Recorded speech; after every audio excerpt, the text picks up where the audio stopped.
एक गांव में पुट्ठा अपनी माँ शीला और पत्नी शर्मीली के साथ रहता है। पुट्ठा अपने नाम की तरह दिमाग से भी पुट्ठा और आलसी और बुद्धू है। एक दिन सुबह के 8 बज गए। पुट्ठा की पत्नी शर्मीली ने उसे उठाया। अजी सुनते हो, सुबह हो गई है, अब तो उठ जाइए। सूरज सर पर चढ़ाया है, कब उठोगे? ये तो रोज होती है, मुझे सोने दो। मैं तुमसे रोज कहता हूँ कि मुझे मत जगाया करो। हाँ, इतनी देर तक कोई नहीं सोता है, सभी उठकर अपने अपने काम पर चले गए हैं। मैं रोजाना काम पर जाता हूँ और फिर तुम दोनों की डांट भी खाता हूँ, इसलिए मेरा काम पर ना जाना ही अच्छा है। तभी उसकी माँ शीला आई और कहा, अरे उठ जा मेरे लाल, उठ जा। जीवन चलाने के लिए कमाना बहुत जरूरी होता है। और इस सूरज से कहो थोड़ी देर से आया करे। अभी तो सोया था। करवट लेते ही तुम दोनों शुरू हो गई। ठीक है माँ, मैं काम पे जा रहा हूँ। जल्दी से नाश्ता कर और कुछ काम देख। माँ, आप मुझे छोटा बच्चा समझती हैं, लेकिन मैं बहुत समझदार हूँ। आज मुझे कोई भी पागल नहीं बना सकता। हाँ, ये बहुत अच्छी बात है, लेकिन फिर भी संभल कर जाना। लेकिन ध्यान से जी, आपके भोंदूपन का सब लोग फायदा उठाते हैं। पुट्ठा गांव में काम तलाशने गया।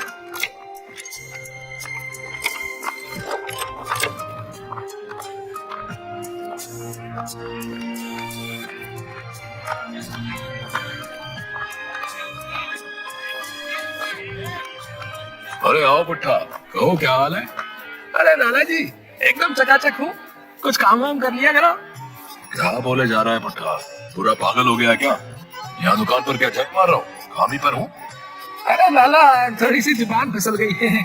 मैं आपके पास काम की तलाश में आया हूँ। मेरे लायक कोई काम हो तो बता दीजिए। सारा गांव जानता है तुम एक नंबर के भोंदू हो। भोंदू, मैं तुमको काम दे दूंगा, लेकिन तुम नुकसान करके आ जाओगे। भोंदू होता तो इतनी सुबह काम की तलाश करता क्या? अब मैं समझदार हो गया और अब कोई नुकसान नहीं करूंगा। हाँ, ये बात तो सही कही। दुकान में रखी रखी ये रजाइयां सड़ जाएंगी। इस बुद्धू से ये काम ही करवा लेता हूँ। लगता है मोटा काबू में आ गया। शर्मीली और माँ बिना बात के रोज ताने मारती है। देखो मैंने कैसे अपनी बुद्धि चलाई। ये बहुत अच्छी बात है। ठीक है, मैं तुम्हें 2 रजाई देता हूँ, तुम इनको बेच कर आओ। और हाँ, ध्यान रहे कि 1000 रुपए के बेचने, इससे कम में मत बेचना।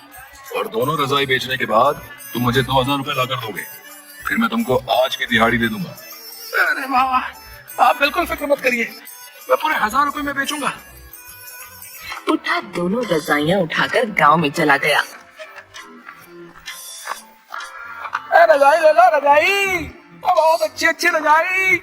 ये ठंड से बचाए, गर्मी बढ़ाए। नरम नरम रजाई। रजाई वाले, ए भैया रुको तो जरा। एक रजाई कितने की है भैया? पहले आप रजाई देख लीजिए, एकदम नरम रजाई है और दाम भी बढ़िया। हाँ हाँ भाई, दिखाओ दिखाओ। ये देखिए, ये बहुत अच्छी रजाई है। आप इसे लेकर चाहे रेगिस्तान में चले जाओ, बिल्कुल ठंड नहीं लगेगी, बता रहे। भरी गर्मियों में आपको इस रजाई की जरूरत पड़ेगी। हाँ, रेगिस्तान में? शायद ये आदमी एक नंबर का बुद्धू है। इसका अभी पपलू बनाता हूँ, तभी ऐसी बहकी बहकी बातें कर रहा है। अच्छा भाई, ये इतनी अच्छी रजाई है क्या? हाँ हाँ भैया, मालिक ने बस मुझसे 2000 रुपए देकर ही वापस आने को कहा है। हाँ, फिर तो मुझे दोनों रजाई दे दो, लेकिन मैं तुमको 1500 रुपए ही दूंगा। नहीं भैया, ऐसा कैसे? अरे क्या हुआ, इससे ज्यादा की नहीं है, मैं इतने में ही खरीद सकता हूँ। नहीं, मालिक ने बोला था कि 1000 में ही बेचनी है, इसलिए मैं 1000 में ही दूंगा। क्या? अब तो है, बात बन गई। तुम मुझे दोनों रजाई 1000 रुपए में दोगे? हाँ भैया, इससे कम में नहीं दूंगा। ठीक है, ये 1000 रुपए दो और मुझे दोनों रजाई दे दो। आदमी रजाई खरीद कर चला गया। अब मजा आ गया है। पहला ग्राहक मिला और पहले भी मैंने मुनाफे में रजाई बेच दी। मालिक ने बोला था कि 1000 रुपए में रजाई बेचनी है और 2000 रुपए लेकर आने हैं, लेकिन ये क्या, मेरे पास सिर्फ 1000 रुपए बचे। मैं अब मालिक को 2000 रुपए कहाँ से लाकर दूंगा? मेरा फिर से बुद्धू बना दिया। नहीं, शायद मालिक मेरा दिमाग देखना चाहते हैं, इसलिए ऐसा कहा होगा। अब मैं 1000 रुपए के 2000 रुपए बनाकर लेकर जाऊंगा।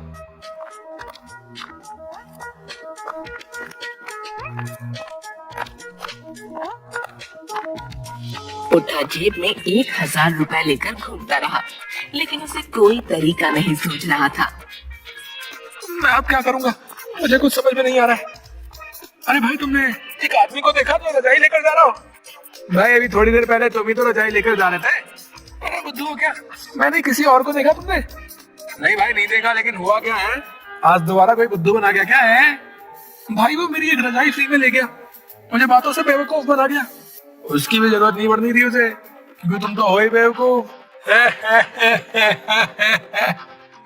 पुट्ठा लाला की दुकान पर। अरे आओ आओ पुट्ठा, बहुत जल्दी ही तुमने 2 रजाइयां बेच दी। लाओ मेरे 2000 रुपए दो। इतने ही मिले हैं लाला, आपकी रजाइयां थोड़ी पुरानी हो गई थी इसलिए 1000 में ही बेच दी। सच सच बताओ, नहीं तो अच्छा नहीं होगा, मेरा बुद्धू बना रहे हो। रुको तुम राका, जरा इस बुद्धू से सच उगलवाना। अभी लो लाला जी, इसकी अच्छे से खातिरदारी कर देता हूँ। अरे क्या कर रहे हो, छोड़ो मुझे। बेचारे पुट्ठे की अच्छे से धुलाई कर दी और पीटने के बाद पुट्ठा।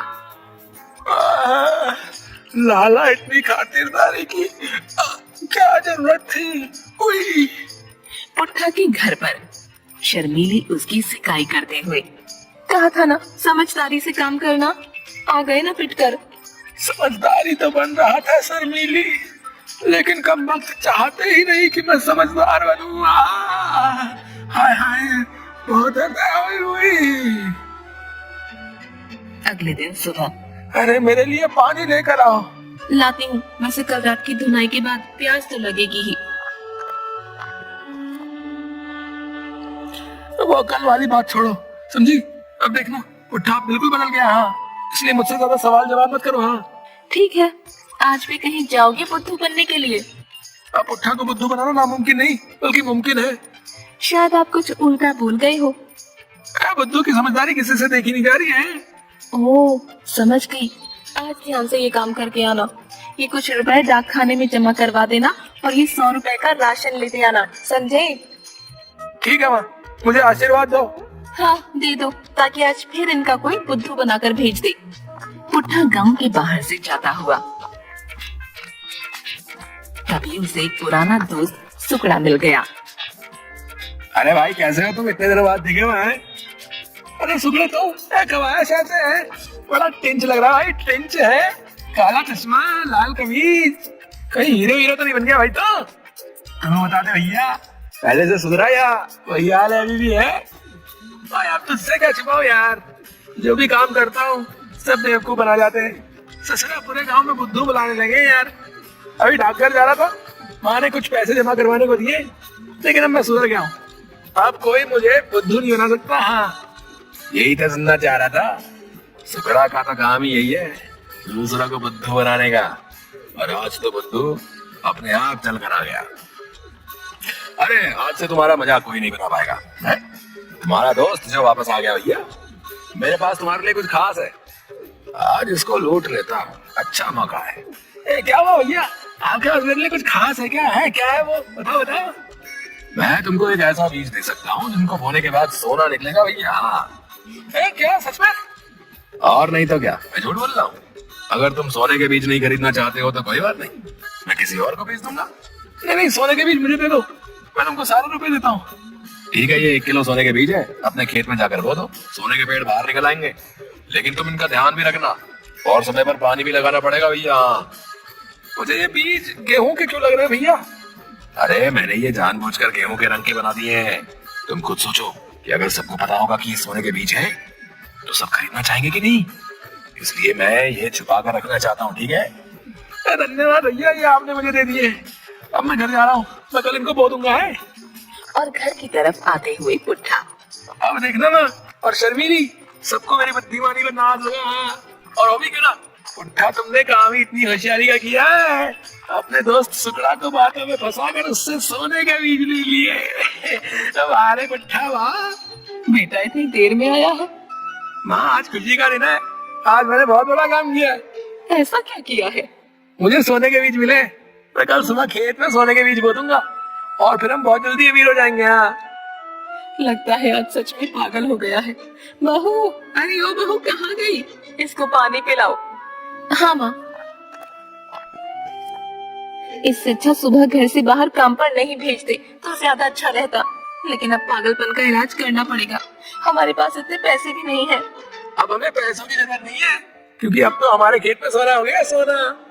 तुम सब मुझे बुद्धू समझते थे ना, देखा मैंने अपनी अकल लगाकर कैसे सोने के बीज हासिल कर लिए हैं। पुट्ठा ने आज दिन भर की सारी बात अपनी माँ और पत्नी को बताई। अच्छा, मुझे अब समझ आया। रुकिए माँ जी, हम भी इसमें कुछ कर सकती है। क्या? शर्मीली ने अपनी सास शीला के कान में कुछ कहा। तुम दोनों क्या खुसर पुसर कर रही हो भाई? कुछ नहीं बेटा, मैं कह रही थी मेरे पास और भी सोने के बीज हैं। क्या माँ, सच में? हाँ, मैंने छुपा कर रखे थे। अब कल मिलकर सोने के बीज खेतों में बो देंगे और जिसके बाद हमारी धरती भी सोना उगलेगी। माँ, मैं बहुत खुश हूँ। अब जल्दी से सुबह हो जाए बस। अगले दिन सभी खेत पर पहुँच गए।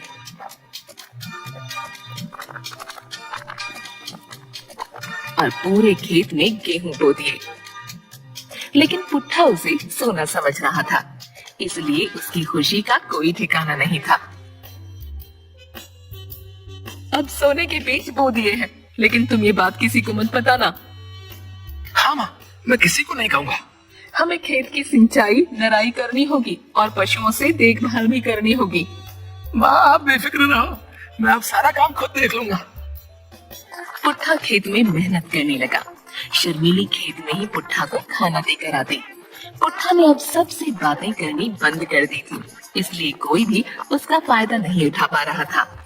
पुट्ठा सिर्फ अपने काम पर ध्यान दे रहा था और इसी तरह 3-4 महीने बीत गए। पुट्ठा की माँ शीला खेत पर आई। माँ, हमारे साथ धोखा हुआ है। क्या हुआ है बेटा? सब कुछ तो ठीक चल रहा है। माँ, आप खेतों में देखो, सोने की नहीं बल्कि गेहूं की फसल आई। तो फसल पकने वाली है, तुम इसके अंदर देखना कि सोना ही निकलेगा। माँ, अब आप भी बुद्धू बनाने लगी हो। कई बार कोई हमारा नुकसान करके खुश होता है, लेकिन वो जानता नहीं है कि उसने अनजाने में ही एक नया रास्ता दिखा दिया है। तुम फसल पकने तक इंतजार करो। शीला चली गई। पुट्ठा फिर काम पर लग गया। खेत में फसल का सारा काम हो गया, लेकिन खेत में गेहूं के ढेर लगे थे। शीला ने पुट्ठा से कहा, बेटा शायद हमारे साथ सच में धोखा हो गया। यहाँ तो सोना नहीं है। नहीं माँ, मुझे समझ आ गया है कि असली सोना यही है और अब से मैं यही काम करूंगा और कोई पागल भी नहीं बना पाएगा। पूरा परिवार खुश हुआ और खेती करने लगा। सभी खुशी खुशी रहने लगे।